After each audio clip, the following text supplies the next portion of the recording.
It's been almost a year since my life turned upside down. If someone had told me a year ago that I'd be here sharing my story with strangers, I wouldn't have believed them. But sometimes life pushes you to the edge, and all you can do is find a way to move forward. I'm sharing this not because I want sympathy, but because I know someone out there might be feeling as lost as I once was. I was with Clara for almost 15 years.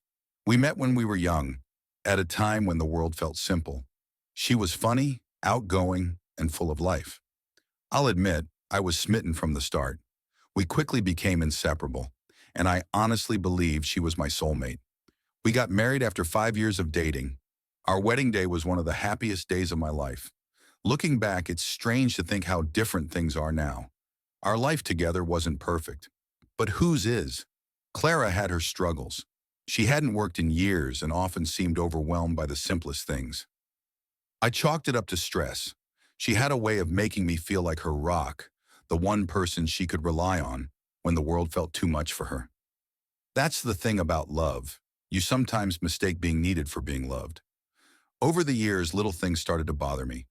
Clara always had to be right. If we argued, it was never her fault. She'd twist my words until I started questioning myself.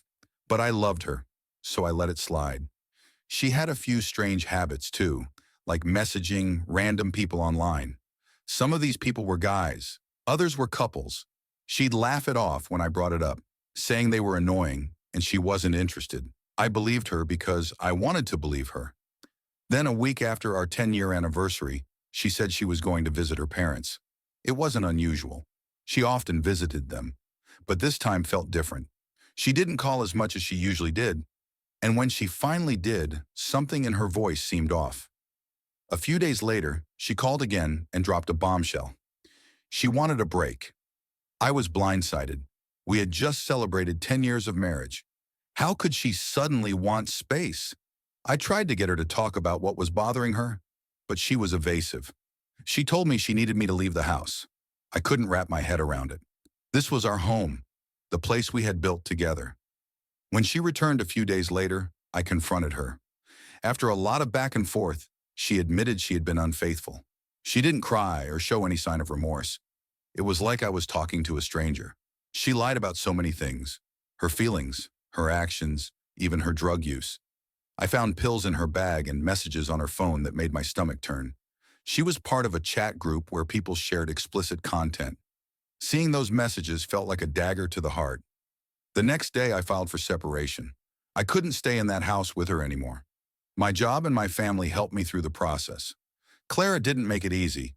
She kept sending me angry messages, blaming me for everything. She even accused me of being on drugs because of some health issues I'd been dealing with. It wasn't true. It was just stress from everything she had put me through. When she finally moved out, she took everything she could.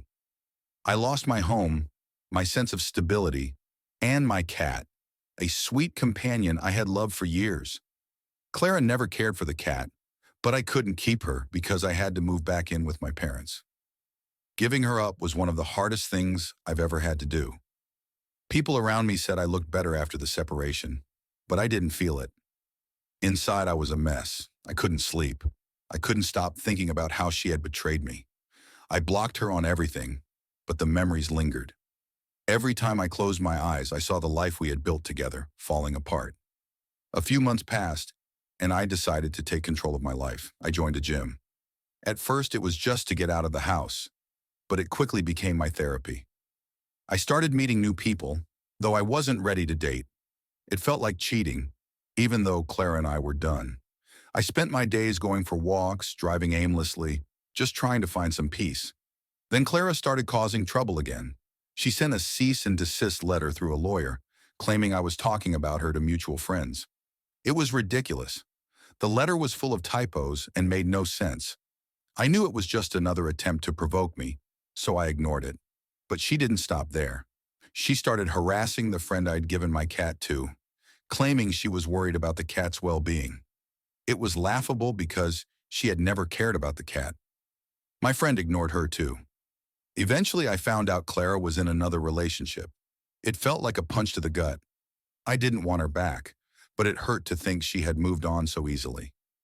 I cut off mutual friends who gossiped about her, but the thought still lingered in my mind. Then something unexpected happened. I met someone. It wasn't planned, and I didn't rush into it, but it felt right. We connected in a way I hadn't experienced in years. She made me feel like myself again. We spent hours talking, sharing our dreams, and supporting each other. For the first time in a long time, I felt happy. Clara found out about my new relationship. By then, she was in a mental hospital.